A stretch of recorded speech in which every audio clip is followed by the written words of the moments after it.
السلام علیکم، آداب ناظرین، آپ دیکھ رہے ہیں ABS اسپیڈ نیوز اور میں ہوں آپ کا میزبان عبدالبصیر عبداللہ۔ آئیے ڈالتے ہیں آج کی اہم خبروں پر ایک نظر۔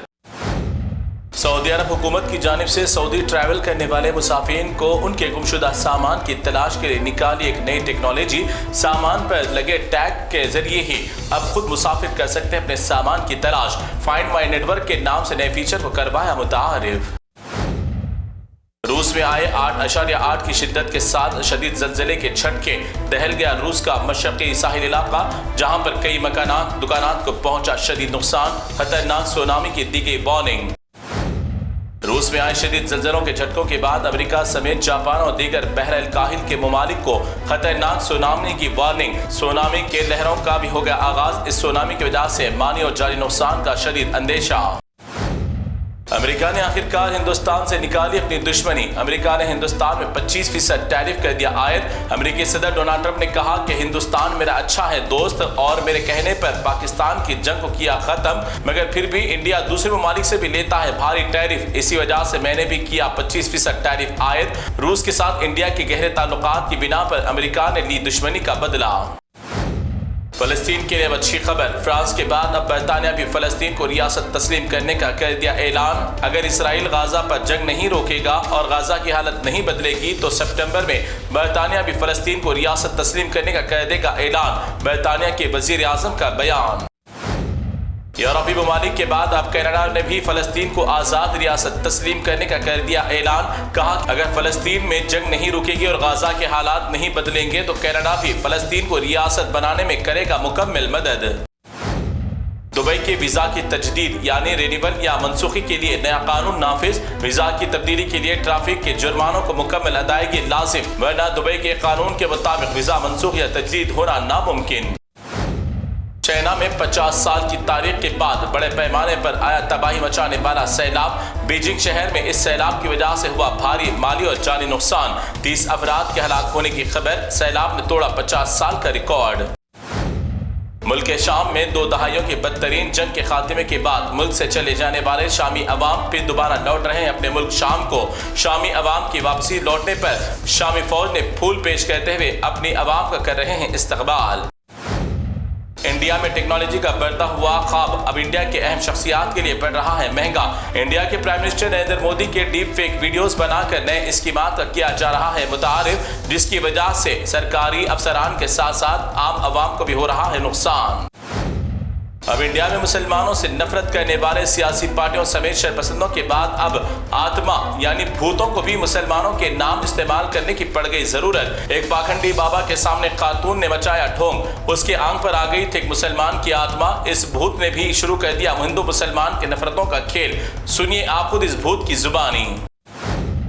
بھوپال کی حکومت نے ایڈوانس ٹیکنالوجی جدید ترقی کردہ دور کو بھی کر دیا پیچھے، کر دیا ایک اور تاریخی کام۔ آسمانی بارش کے دوران بھی اپنے جھاڑوں کی خوبصورتی اور نگہداشت کے لیے واٹر سپلائر کے ذریعے ڈالا جا رہا ہے پانی۔ کیا بارش کا پانی جھاڑوں کے لیے پانی نہیں تھا یا پھر پانی بھی تھا مسلمان؟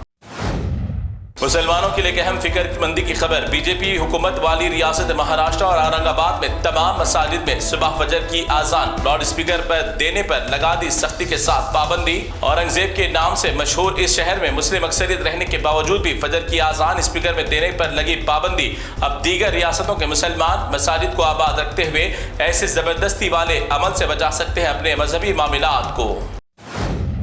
دنیا میں کتنے عجیب نمونے ہیں موجود، ایک ڈھونڈو تو ملتے ہیں ہزار۔ بھاگ کر شادی کرنے کا چل رہا ہے ٹرینڈ، اسی دوران ایک کماری نامی لڑکی نے بھی بھاگ کر لی قبضات کے لڑکے سے شادی، مگر ہمیشہ بھاگے ہوئے لڑکیوں کی طرح اس نے بھی بنائی ایک سیفٹی انفارمیشن کی ویڈیو۔ اس کی سیفٹی کی اپیل تھی یا پھر لگ رہی تھی انگلش کلاس کی پویم۔ آج نہایت بہایت ہی افسوسناک واقعہ آیا پیش، کیا ہم دونوں بیٹیاں آپ پر بوجھ ہیں بابا؟ ان بیٹیوں کی زندگی کے آخری الفاظ یہ کہہ کر دونوں بہنوں نے ایک دوسرے کے آنکھ پر کروسن ڈال کر لگا دی خود کو آگ۔ ان دونوں جوان بیٹیوں کا ظالم باپ خود دوسری شادی کرتے ہوئے ماں اور بیٹیوں کو کر دیا تھا تنہا، اور ان بیٹیوں کی شادی کرنے سے کر رہا تھا اسے نظر انداز۔ اپنی بڑھتی عمر کی فکر نے دونوں بہنیں فاطمہ اور آفرین نے دنیا کو کر دیا خیر آباد۔ دونوں جوان بیٹیوں کی ہلاکت پر بلکتی ہوئی ماں کے درد نے رلا دیا سب کو۔ آندھرا پردیش میں پیش آیا یہ بدترین واقعہ۔ تلنگانہ کے وزیر اعلیٰ ریونت ریڈی اور نائب وزیر اعلیٰ مدو بھٹی وکرمانکار سے آج حج کمیٹی چیئرمین جناب خسرو پاشا نے کی خاص ملاقات۔ تلنگانہ سے حج پر جانے والے حجاج کرام کو مزید سہولیات فراہم کرنے کے علاوہ مائنارٹیز کے لیے فائدہ مند اسکیمات کو لاگو کرنے کے لیے یادداشت کی پیش۔ ریونت ریڈی نے بھی مولانا خسرو پاشا کی عرضی کو قبول کرتے ہوئے بہت جلد مائنارٹیز کے لیے بہتر اقدامات کرنے کا دیا تیقن۔ اس موقع پر ورنگل کے رکن اسمبلی کے علاوہ دیگر اہم لیڈران بھی تھے موجود۔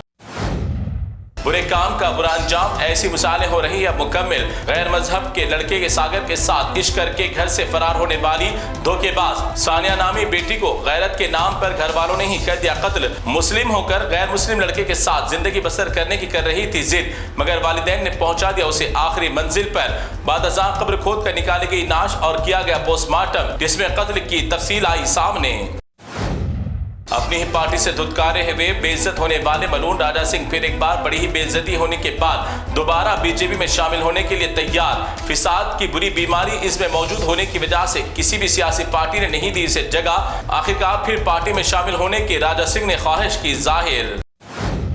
حیدرآباد کے مختلف گیسٹ ہاؤس میں ایس آئی ٹی کی چھاپے مار کارروائیاں تھی جاری۔ اسی دوران ایک گیسٹ ہاؤس میں 12 کارٹونوں میں 11 کروڑ روپے نقد رقم ہوئی برآمد۔ ایس آئی ٹی کی ٹیم آندھرا پردیش سے ایک شراب اسکیم کی کر رہی تھی تلاش، اسی دوران اتنی نقد رقم ہوئی برآمد۔ شہر حیدرآباد میں بڑھتی ہوئی بیماریوں کے دوران ایک ڈینگو کے مرض میں مبتلا ایک زچہ ہو گئی فوت اور نومولود بھی ڈینگو سے ہو گیا متاثر۔ رحمت نگر کے رہنے والی 32 سالہ مینا نامی خاتون نے 23 تاریخ کو بچے کو دیا تھا جنم، بعد ازاں ڈینگو میں ہو گئی تھی مبتلا، جس کی آج ہو گئی موت۔ اسی ڈینگو کی وجہ سے بچہ بھی ہے کافی متاثر۔ تو ناظرین، یہ تھی اے بی ایس اسپیڈ نیوز کی تمام تفصیلات۔ دیگر خبروں کے لیے آپ دیکھتے رہیے اے بی ایس نیوز۔ فی الحال آپ مجھے دیں اجازت، اللہ حافظ۔